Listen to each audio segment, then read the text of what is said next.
Welcome to Whispers of the Gods. Tonight, we follow the golden god whose beauty blinds and whose arrows burn. This is Apollo, god of light, music, prophecy, and divine punishment. He is the harmony of the lyre and the silence that follows death.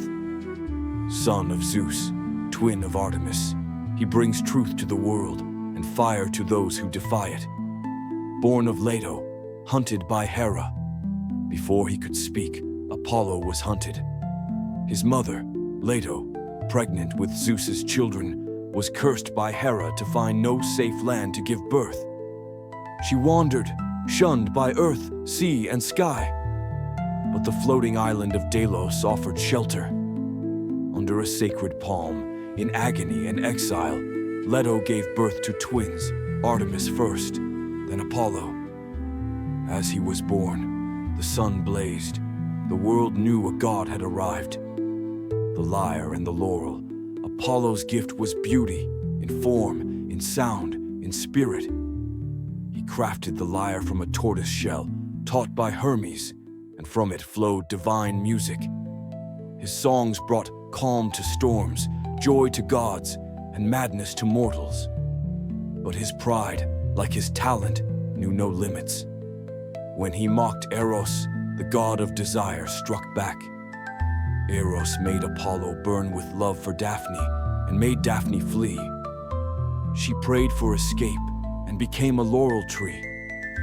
Apollo wept. He crowned himself with her leaves, not to forget, but to remember. Slayer of Python.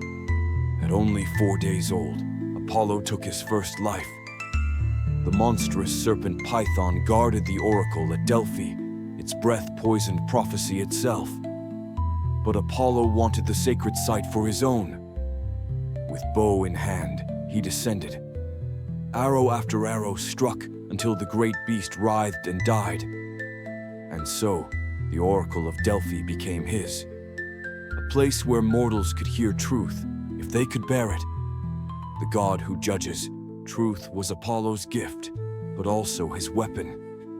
When Niobe, queen of Thebes, mocked Leto for having only 2 children, Apollo and Artemis responded. They slaughtered Niobe's sons and daughters, every one. Some say 1 child was spared, others say none. Niobe fled to the mountains and turned to stone. Beware those who mock the divine. Apollo hears. The cursed lovers, Hyacinthus.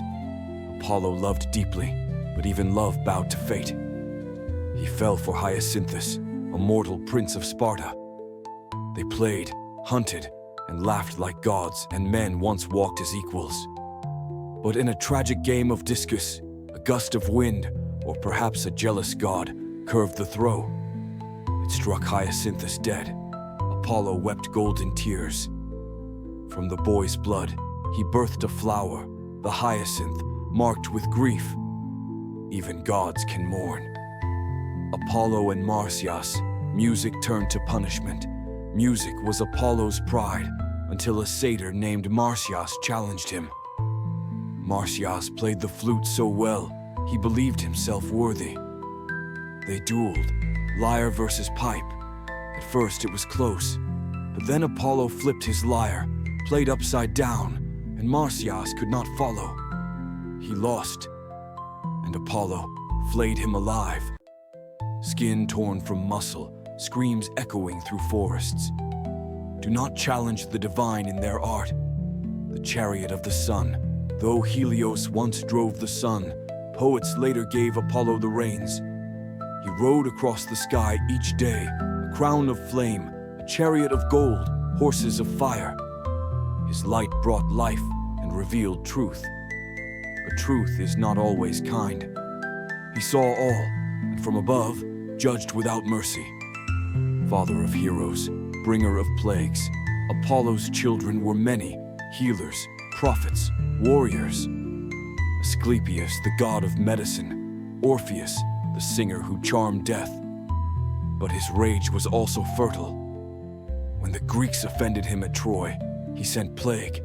When the seer Cassandra refused his love, he cursed her, truth without belief. His gifts came with price, light and shadow.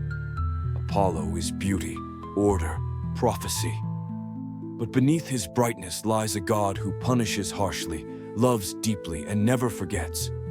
He is sunlight that heals and light that burns. Whispers from the sun, so stands Apollo, the divine judge with a golden voice and fiery aim. Do not mistake beauty for gentleness. Do not mistake music for mercy. For even light casts shadows. Like, comment, and subscribe for more divine tales. Tell us, who shall rise next in the whispers of the gods? Let the whispers guide you.